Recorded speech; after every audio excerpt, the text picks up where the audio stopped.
okay. Yeah. Mhm. It took 7.5 hours to get back. That's a lot. That must have been really bad. Did you go this morning or No, I yesterday? went yesterday. I stayed overnight and went to the embassy, and I left at 11. I arrived at 6. Well, Oh be my glad gosh. you could go to Atlanta because Jennifer's husband had to go to do the same thing to renew his passport to Romania. Oh, Oh my gosh. Romania, couldn't go to Romania. That's where he was born. It was Romania. Yeah, yeah. And they wouldn't do it in the States.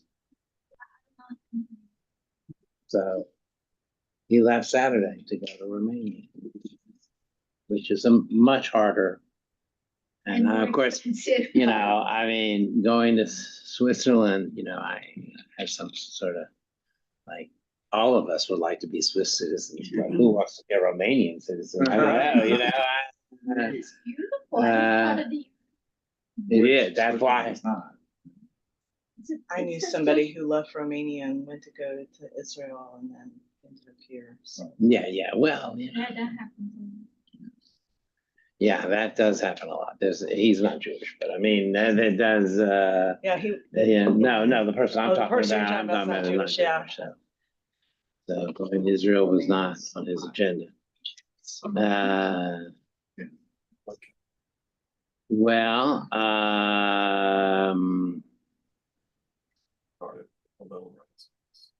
okay, now let's, we're gonna talk about Shabbat. And there is a handout, and I don't think, I'm gonna add you, Debbie, to the, I think I have your email address, but just in case, to the weekly email that I send out for this class. What is your email? DM Mhm. Hartfield, HARTFIELD @gmail.com.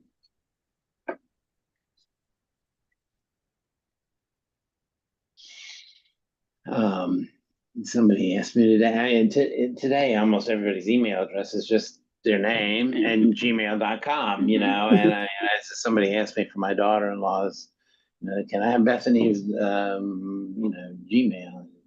And let me get yours. Yeah, give me yours. JMERSON 2727 @gmail. No. Sorry. Hi, how are you? Good. Are you here for an introduction to Judaism? Yeah.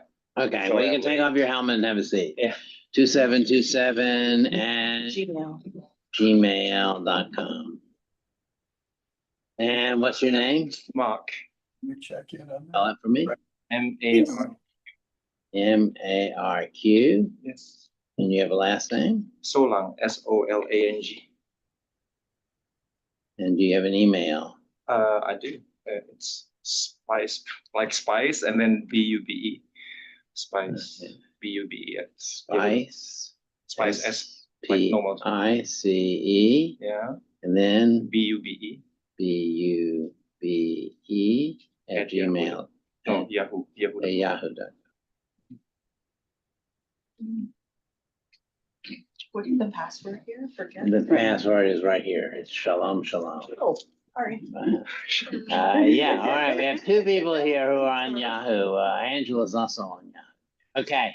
All right. Let me begin to talk about Shabbat, because to know Judaism or to understand Judaism, Shabbat is very, very integral. Now, the word Shabbat in English means Sabbath. And in many ways, that's all you need to know. But in other ways, Shabbat is different than what you may think of, or it carries a whole lot of weight in Jewish tradition. When you think about Sabbath, people might think about Sabbath coming from other traditions. They might say, well, it's the seventh day of the week. It's the day God rested and Jews rest. And that's true. And in fact, the root of the word Shabbat means rest. Okay, so that's fairly clear. But one of the things about Judaism is that our rituals point to deeper ideas and deeper feelings. This is something I haven't said before. That's why this is the thing. I mean, after many, many years of teaching this class, maybe before 30 years at least 30 years. Sometimes I come up with new things. But I mean, it's not a new thought. I've had this thought a long time. I just never shared it in this class, okay? I just wanted I mean, I didn't think of it as I was in the car driving in. Okay, no, so the idea is that, that Judaism is a lot, very much so, is a lot about imagining what the world could be. What are the possibilities?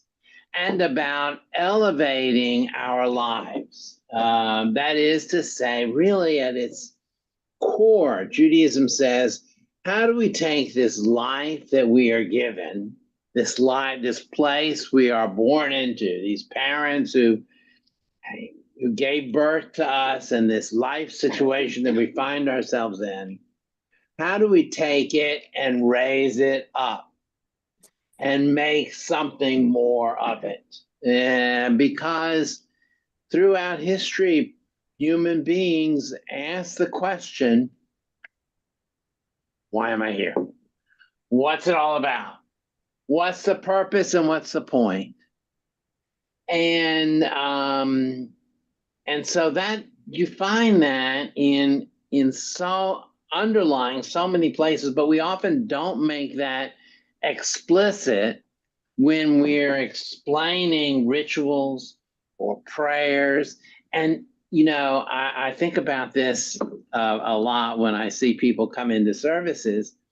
The jump from what we do in services, the ritual, to what we want to express is a large jump.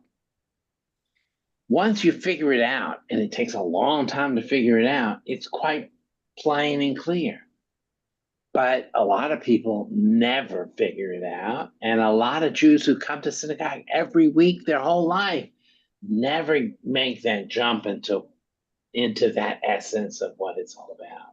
But let me go back to Shabbat now and say that what Shabbat is about imagining the possibilities of a kind of higher life. What would a higher life be? A higher life would be one where we are not concerned with having to make a living, scratch for making money, where we have to think about the mundane things of life, like I need a little bit of, I need groceries, or I have to fold the laundry, or you know, all of those things that Judaism says. What if we could imagine a higher existence where we could spend a day living, and I don't mean literally in the clouds, but living a kind of higher existence, an existence where we say, you know what? I am more than a person who just has to eke out a living. I am more than that. I am an individual that has freedom, and I can use that freedom in a way to enhance my life. So Shabbat, a day of rest, is what our tradition has always cherished as being an innovation to express that ideal. And then how does this innovation work, and what is Shabbat? Well, Shabbat is a day of rest, but it is also a day of stepping outside the normal world. Stepping back. Who am I? What's life about? What's important in life? And so there are a whole set of rituals and rules and guidances about Shabbat that are meant to create that feeling. But in the beginning, you may not recognize, as I begin to talk about Shabbat and I begin to give you the details of Shabbat, you may say, this sounds onerous and this sounds like a problem. It doesn't sound like it's going to free me from anything, but have patience. We'll get there. But let me first of all share with you that the Torah gives us 2 places where it talks about Shabbat. This I always say every year, so now we're to my regular material. The 2 places where we talk about Shabbat, the first and 2 of the, we have 2 sets of 10 commandments. And the interesting thing is we have 2 sets of 10 commandments, but they are not identical. In one set of 10 commandments in Exodus, it says, remember the Sabbath day and keep it holy. And in Deuteronomy, it says, guard the Sabbath day to sanctify it. So we're given two things to do, remember and guard. You could say, well, it sounds like those are about the same things, and they're sort of about the same things. But remembering has to do with your mind, right? Guarding the Sabbath day, well, I think that means making sure you are able to fulfill the requirements and ideals of what Shabbat is about. Protecting it, actively keeping it a space for you. So I already said Shabbat is about not working. But one of the big questions is, what does it mean to work? If my job is to be at the synagogue, which happens to be my job, so then should I stay home? Because that's my work. If Monica says yes, you should go home. Okay, I'll see you later. I'm If my work is that I'm a baker, then does that mean the only thing I cannot do on Shabbat is bake? And the answer to these questions is no. What the idea of what is work is actually derived from a very unusual and strange coincidence, because after we have this commandment to remember the Sabbath day, we have a whole list of, just it comes right after, of things that were done in the building of the ancient temple. And the rabbis said, they looked at that and they said, what are these 2 things right next to each other for? May make no sense. Here we're talking about Shabbat. Here we're talking about building the temple. And then they said, we understand. Things that we do to build the temple are not things we should do on Shabbat. So they extrapolated from this sort of vague idea certain things that we don't do on Shabbat. For example, we don't write. We don't make permanent marks. We don't plant crops. We don't kill animals for food. We don't do grinding of wheat. We don't do cooking. We don't move things from one house to another. We don't make bread. We don't, and a whole list of 39 things that are big, what we call them big malachot. These are big work ideas. These are things that we don't do. We don't make a fire. because making a fire would be like baking. Okay, so so then they have these big ideas, these big 39 categories of things, and then they sort of say, does this fit into what it means to work, or is it okay? So let me give you some examples. I can be in my house lifting weights from 8 a.m. in the morning to 5 p.m. in the afternoon. I don't think I could lift weights from 8 a.m. in the morning to 5 p.m. in the afternoon, but I could do that. But I cannot carry the weights outside my house to the house next door. Once I'm carrying outside, that changes it from just an activity that I'm doing to work. Yes. Isn't this parameter? Oh, now you're getting into, you're very good. You jump right ahead. Because what do people say? Yes. They say, what does it mean to be in my home? And the rabbi says, your home would be your house and the area around it.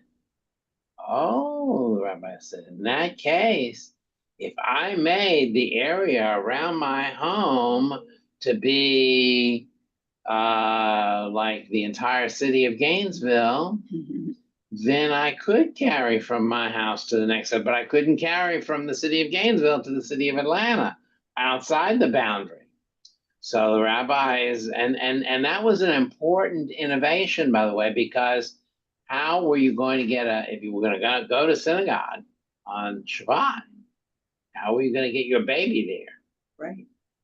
You have to carry the baby, right? You have to carry the baby. You have to carry the carrier. You have to carry the carrier. You have to carry you have to do that. So to this day, in cities where there are a lot of Jews, there is what is called in Hebrew an eruv, or a boundary, which is a physical marker, usually a wire. You can see it in some cities. You can see, like if you're in Miami Beach, like if you're on the beach in Miami Beach, you can actually see the wire that runs down the beach. Wow. And goes around. In other cities, like in New York City, the wires are up on the telephone poles. So you can't see them, but they have a way of communicating. Is the eruv up? Is it all checked? Is it up? And then they know they can carry outside of their home. But this is a medieval innovation. This didn't exist in ancient times. But what's the idea? The idea is not what you cannot do, but what you can do. Okay, so that's what I want to emphasize. By saying you can't cook, that means the food you eat on Shabbat has to be prepared in advance. By saying you're not allowed to do laundry on Shabbat, that means you have to do the washing in advance. That means by the time Shabbat comes, which Shabbat begins on Friday night, all Jewish holidays begin on the night before, on the evening at sunset. When Shabbat begins, you have already accomplished and prepared yourself for that day. So you have accomplished all those things, all those tasks that you will need the next day. So the next day, you're not thinking about what I have to make because the food is already made. Instead, you can say, let me talk to my family. Let me spend time with friends and family and friends who I enjoy. Let me read a book. Let me go to synagogue and spend some leisurely time in synagogue. Socializing with friends, having a nice lunch at the synagogue. Let me be able to go on a stroll and a walk. I mean, if you're ever, any of you have ever been in Israel and you on Saturday afternoon, and you go to a park on Saturday afternoon, a public park, you will see that the parks are full of families and kids sitting in the park, even in New York City, Riverside Park, families and kids who spend the afternoon in the park socializing and have that day for that purpose. So the purpose, of course, is the purpose of these things you cannot do is not so that you feel a burden, but it's to relieve yourself from what you would have to do otherwise, so that you can do things like study, like learn, like pray, like talk to your children, talk to your family, and things like that. So it is so you have that opportunity. And when you know that you have a day, even if it's work all week to prepare for Shabbat, but when you know that you have an entire day coming up of real freedom, that changes life. It changes life, and it allows you to say, okay, I am not a slave. We all know people. We all know people who, even though slavery doesn't exist per se in our world, I mean, slavery does exist, and I don't want to say it doesn't exist. We know it does, but we also know people who go into some kind of voluntary slavery. That is, they make the center of their life how they earn a living. And while that may be in a capitalist society sort of admirable, it is also damaging to to building the kind of world and community that is truly peace-loving and truly involved in culture and building a better world. If that becomes your goal in life, and we all know a lot of people, I do anyway, a lot of people for whom earning a living becomes the most important thing in the world, you know. And I mean, I've long said that, you know, it's sad to me when I meet people who are so invested in their career that they lose family, that marriages fall apart, that their children have no, you know, relationship with them.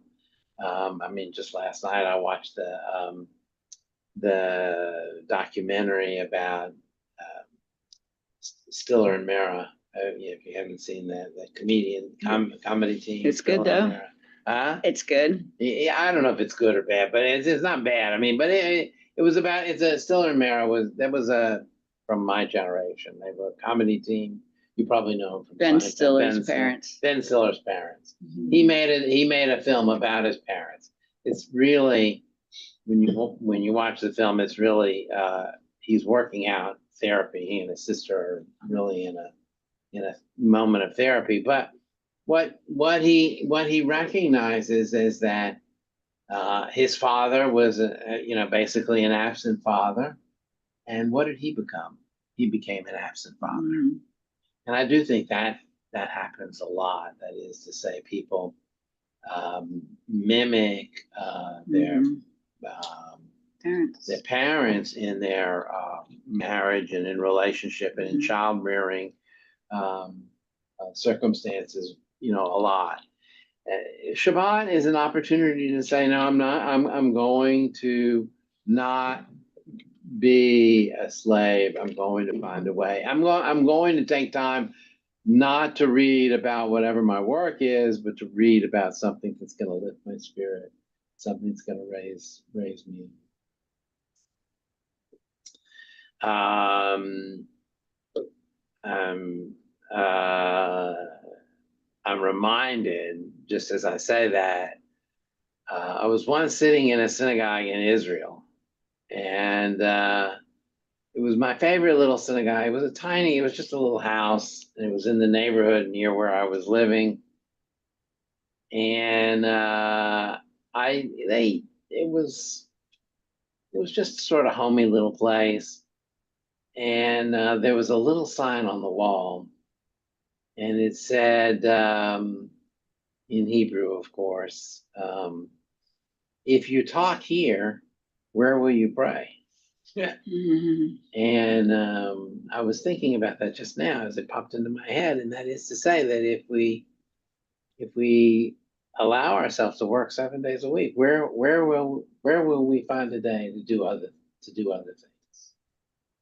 So taking a step back, now let me describe for you though what Shabbat looks like on a Friday night, and how we bring Shabbat in, which is how we talk about Shabbat in a metaphor, like it's a person. So much so that if you come to services on Friday night, we actually welcome Shabbat as if it were a bride walking into the room, and we turn around, face the door, and imagine Shabbat is walking in. And what do we do when a bride walks into a wedding? Everybody stands up. We stand up and we face the door. Now, of course, Shabbat is not a person, but in Jewish tradition, Shabbat is thought of as an honored guest, that comes in, like the Kabbalah describes Shabbat as being like an extra soul, like you get whatever your soul is, that the holiness inside of you, you get extra on Shabbat. Yeah, on Shabbat, as Shabbat comes in, you have an extra soul, an extra neshama. You're extra. You're enhanced. You're version 2.0. Or 3.0, whatever, wherever you ended up. You're the new and improved version. You're the new and improved version. So we actually on Friday night services, we turn around and we look at the door. Sometimes I'll explain, I'll say, oh, we welcome Shabbat. And I wonder when guests are in the synagogue and they say, turn around as we welcome Shabbat, they're probably disappointed that nobody's coming in. Like, what happened? Nobody came, or I've had it half a dozen times happen where actually someone did walk in. and they don't know that we're all turned around. It is pretty. They're like surprised and we're all looking. But what happens at Shabbat, the most important place for Shabbat is not at the synagogue. The most important place for Shabbat is in your head and in your heart, and actually at home. So so a lot of the most important rituals, and sadly, coming to synagogue for many people is their one connection with Judaism. And I mean, I'm not sadly, I wouldn't have a job otherwise. So I'm actually happy about that. But I mean, a big part of Shabbat is something that happens here and here, and in your home or in the home with friends and family, and that is that on Friday evening, the first thing we do on Shabbat is, as the sun is setting, is we light candles. And the lighting of Shabbat candles to me has always seemed very magical now. You can imagine that at one time, before electric lights, everybody lit candles every night. That's how you saw in the darkness. But Shabbat candles are different because there is a blessing that is said over them. There's a prayer that is said as you light the candles. The prayer goes, "Blessed art thou, O Lord our God, King of the universe, who has commanded us to light the Sabbath lights." All of a sudden, we take this normal act of lighting candles, which is not so much a normal act anymore, but it used to be a normal act, and we elevate it, we move it up. There's a tradition that we always light more than one candle as well. You can imagine that when people used candles to see, they would light one candle. But on Shabbat, we say we don't light just one candle. We light a minimum of 2 candles. Some people light more than 2 candles. Some people light a candle for every member in their immediate family. And I remember I did when I was in seminary, I spent a year as an intern in West Orange, New Jersey. And I used to walk home from services. And it's a heavily Jewish area, you know. And as I would walk home in the evening, as the sun had just set, you'd look to the right, and I'd see in each house, you could see the candles lit, and some of the families had, 7 candles lit, 8 candles lit. They were lighting in honor and grandparents and parents, and it was a beautiful light. And even if you only light 2 candles, it's still a special light. And immediately when you light candles, Shabbat has begun. The process of lighting the candles is also very interesting, because in Judaism, what we're really blessing is not the lighting, but we're blessing the light. And since you're not allowed to make a fire on Shabbat, the way we light the candles is very curious. I forgot to bring in the candlesticks and my props for tonight, but anyway, it doesn't matter. I can describe it to you. But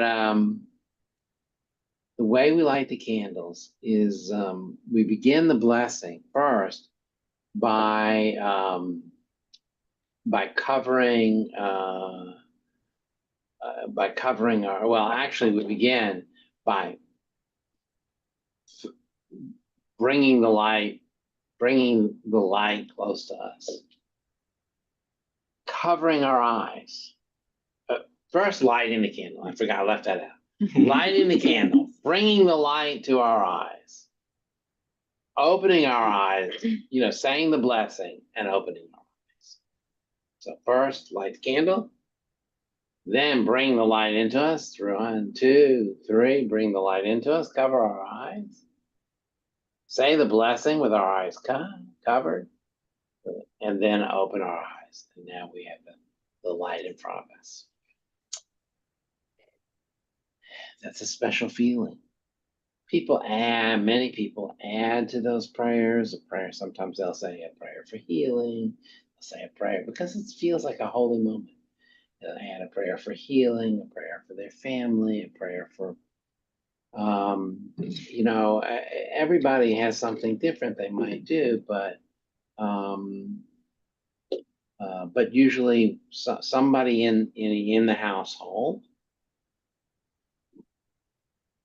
whoever lives in the household, one person will light the candles and they have that opportunity for a special blessing. Sometimes when my children were little, we always had the kids come, join us as we lit the candles together. And we do it at sunset. On the Shabbat table, which is usually, no matter what we're doing, we make sure that the Shabbat table has got a tablecloth, it's set nice, it's ready for a festive meal, food is prepared. On the Shabbat table, not only are the candles, but also 2 challahs. 2 challahs. Challah is the braided bread, which we use on Shabbat. We make 2 of them, and usually we'll just eat 1 on Friday night, or part of 1 on Friday night. But the reason for 2 of them is not only to make it special, but also because when the Torah describes the Israelites in the desert, they received manna on Friday. On Friday, the Torah says they received a double portion of manna. What is Why? manna? Manna was when the Israelites were in the desert, walking in the desert. They had no way to get food, and God provided them food, whatever manna was, some kind of food that sustained them. It came from the sky or came from the dew. Whatever it was food that sustained them. And there was a double portion there on Friday mornings. So they had double. So we have double challahs. And so we have the candles. We have the challah. By the way, people ask me, well, why is it braided? What's special about braided? There are a lot of explanations for that. But the explanation I like best, and the one I usually use, is that the challah is braided because, life has a lot of twists and turns in it. We never know what's coming around the corner. And that's how challah is. It's braided like all the twists and turns of life. And it reminds us that our lives have a lot of twists and turns in them. You'll find many, many other explanations. It's easier to tear. It's a lot of other reasons. It looks special. It looks pretty. Whatever. That is my explanation for the braided. The challah is on the table, and also a cup of wine is on the table. Wine in our Jewish tradition signifies the partnership that we are in with God. Why? Because it takes grapes to make wine, right? And in order to get grapes, you have to have rain, sun, and soil. And so we leave rain, sun, and soil in God's hands, and we take the job of planting, harvesting, and turning the grapes into wine. So God's got his job, we got our job. The wine is a symbol of our partnership.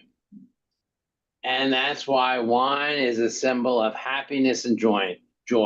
Not because it makes you drunk, okay?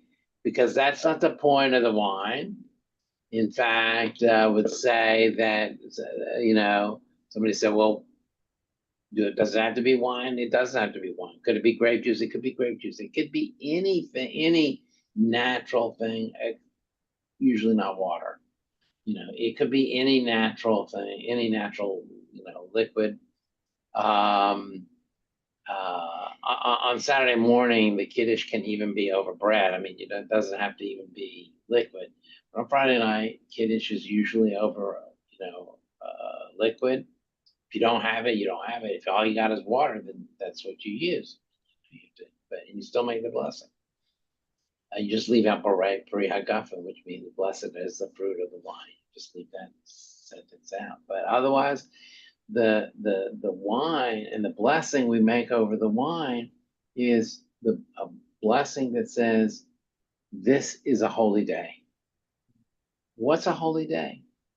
Holiness, the word for holy in Judaism is kadesh or kiddush. And all that means is separate. This is a separate day. We take this day and make it separate. And then we make the blessing over the bread.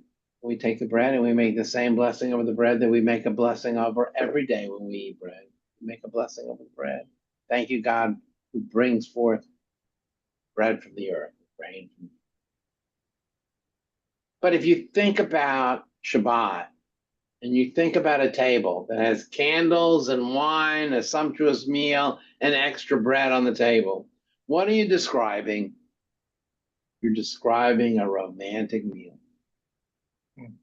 Okay? Shabbat is about romance. Okay? But it's not, I don't, what if you're alone on Shabbat? Is it still about romance? Yes, it is, but it's because it's not just about romantic love with another person, but it's about, this feeling of romance of my own life, of, enjoying life, of making life special, of living life, of visioning a higher existence, visioning a world, a whole complete world where everything is at peace and everything is perfect. That's what we're trying to do on Shabbat. So very much that evening of Shabbat, the table set, the wine that we drink, the meal that we eat, the blessings that we say are setting the stage for this day of this holding this day. And for some people, that's as much as they do for Shabbat. That's their whole Shabbat. And I always repeat the words of Maimonides, who said, for us Jews, even taking one step on the ladder of mitzvot, one step on that ladder of doing things that are commanded of us, is better than nothing. So Maimonides was trying to say, for some people, maybe all you can manage is buying a challah, lighting a candle, and saying the blessing over the wine, and that's it. Maybe that's your whole Shabbat. That's better than nothing. That's one step. And that's setting the stage for a Friday night. In addition, because the Jews, when electricity began to be used, the question was asked, is electricity fire? And for the earliest understanding of electricity was like lightning, that electricity was the stuff that was in the wires was like lightning. And you saw the arc of the light and you said, this is fire. And since we don't make a fire on Shabbat, in the beginning, those rabbis who first encountered electricity said, well, electricity, we cannot use it on Shabbat. We're not going to use electricity on Shabbat.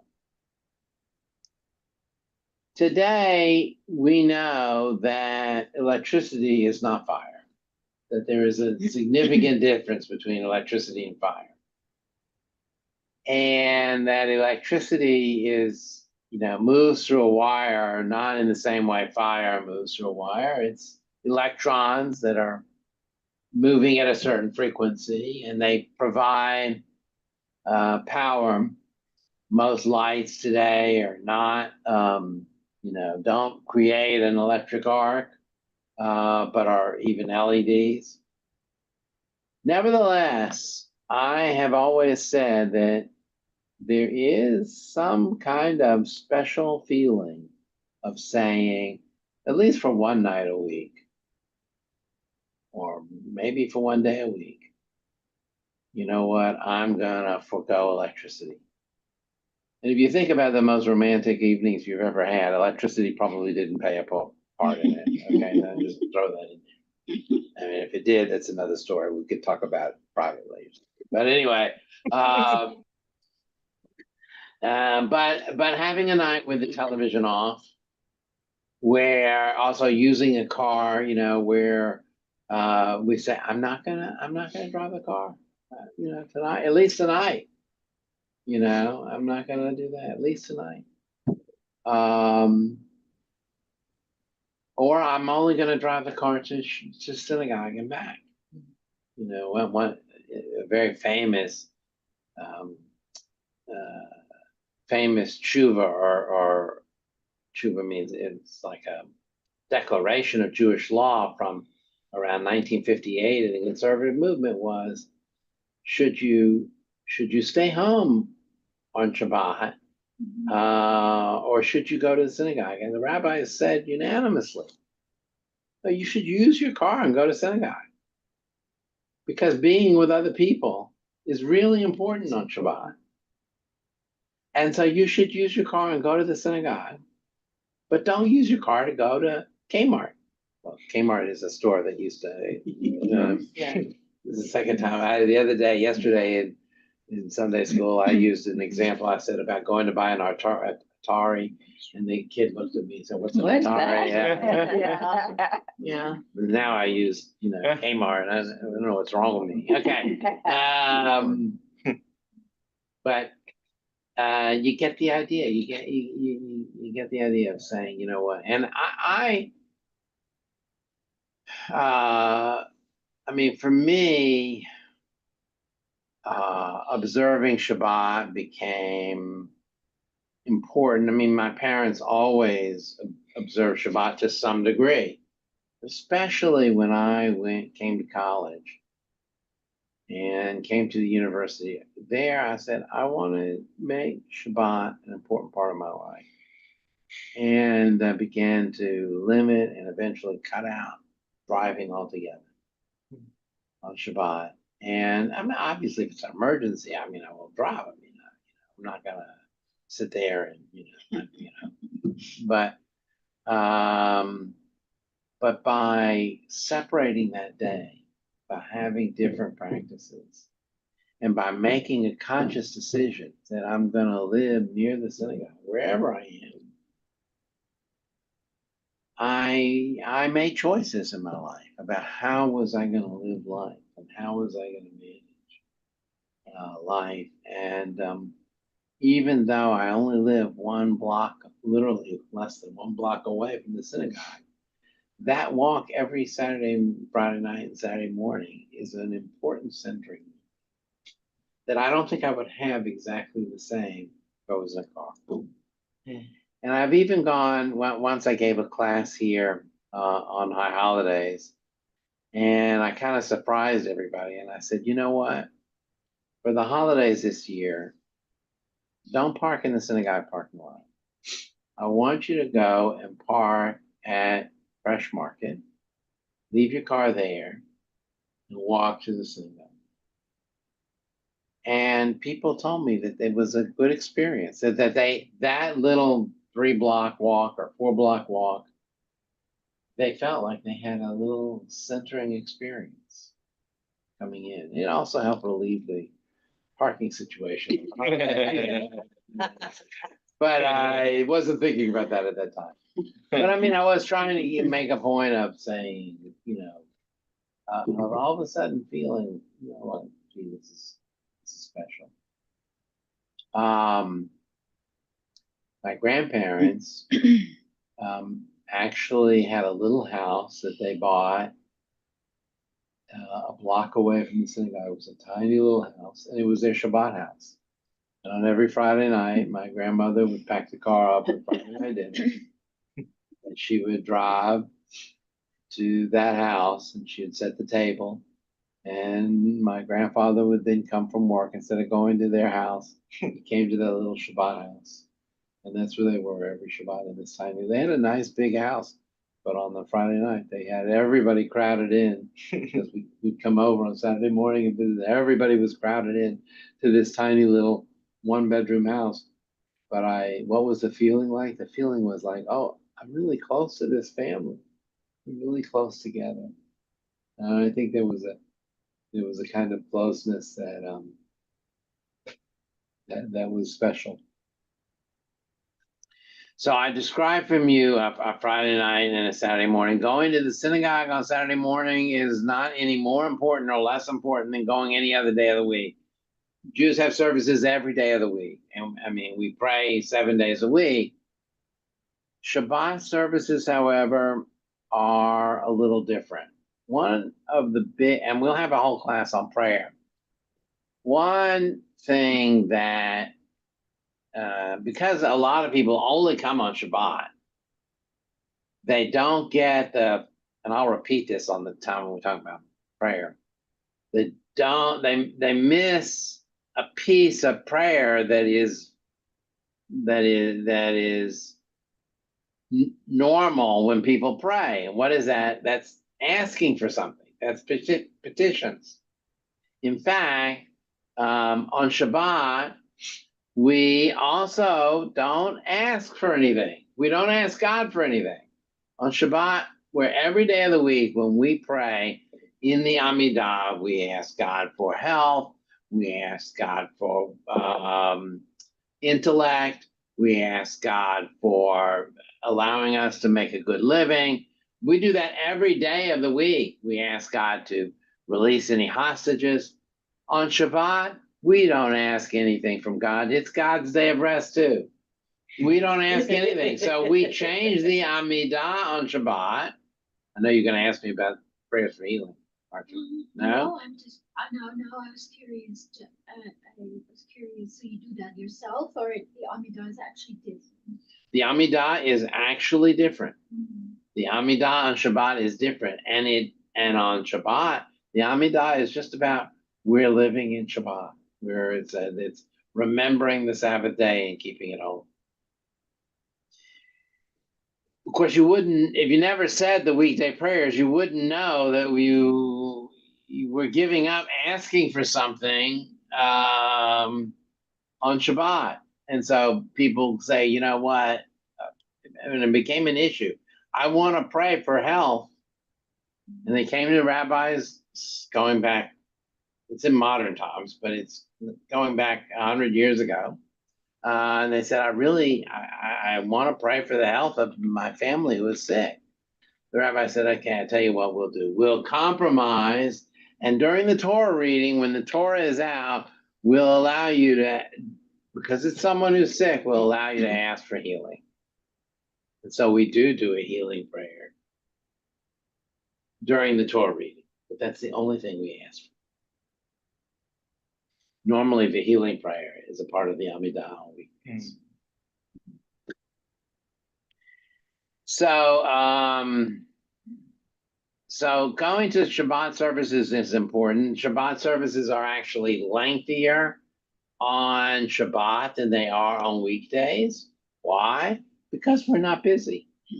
So an entire section of the Shabbat service, generally the Shabbat service follows the same pattern of a weekday service, but an entire section of the Shabbat service is the ending of the book of Psalms. The book of Psalms has 150 Psalms in it, and they take the last 20 Psalms and they stick them in there and say, everybody's got time, we'll just do the last 20 Psalms.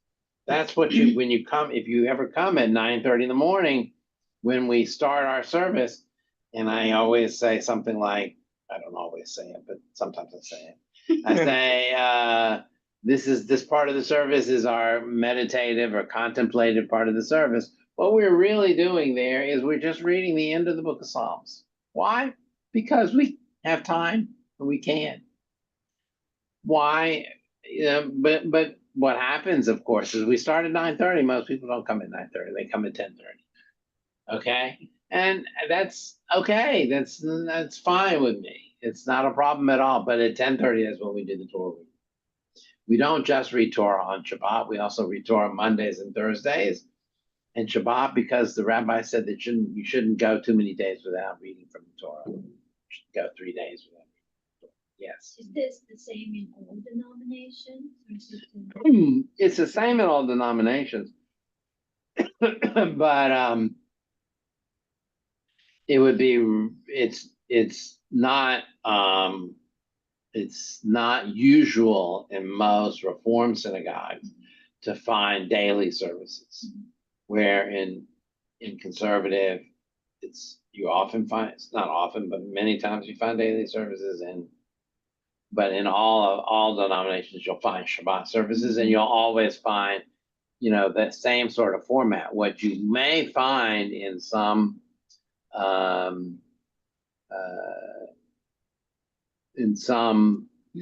synagogues is this rule of not asking for things is kind of sometimes not adhered to, because a lot of people recognize that one of the things that motivates people in prayer is that they want to be able to come and say, I really want to do well on my spelling test this week.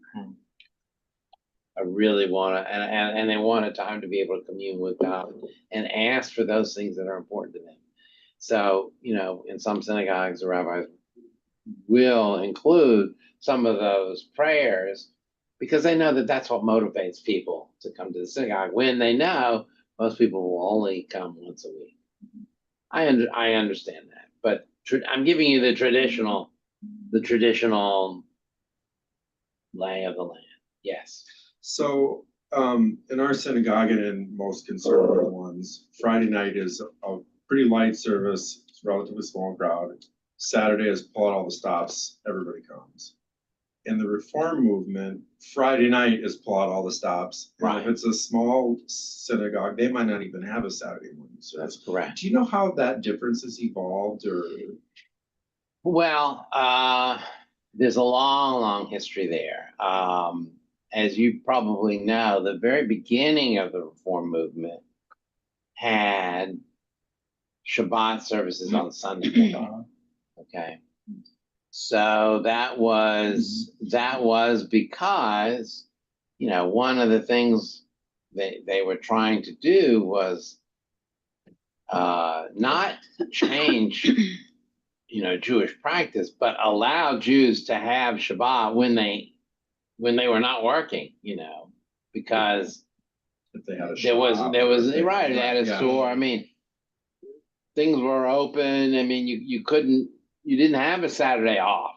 This idea of Saturdays off is very modern.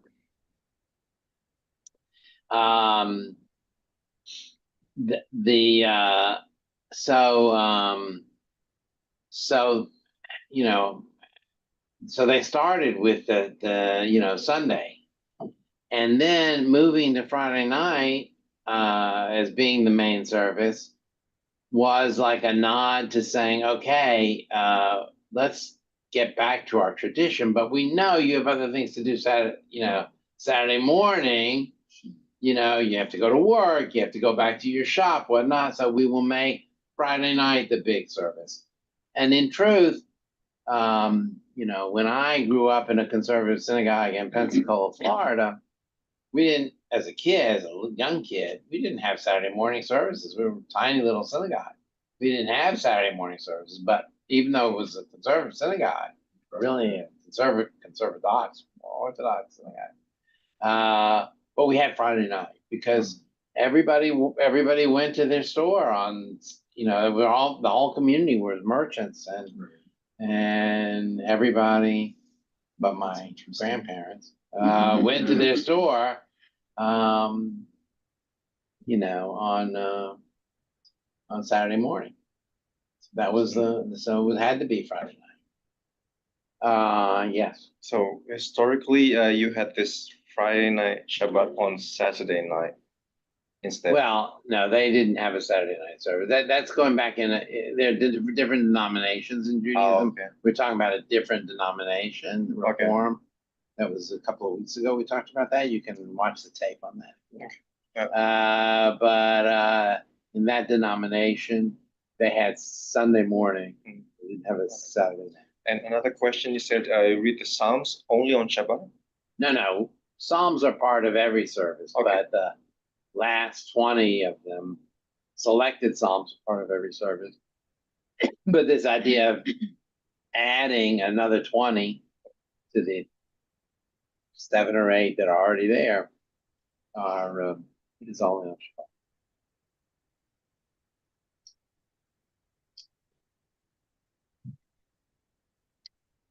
Abraham Joshua Heschel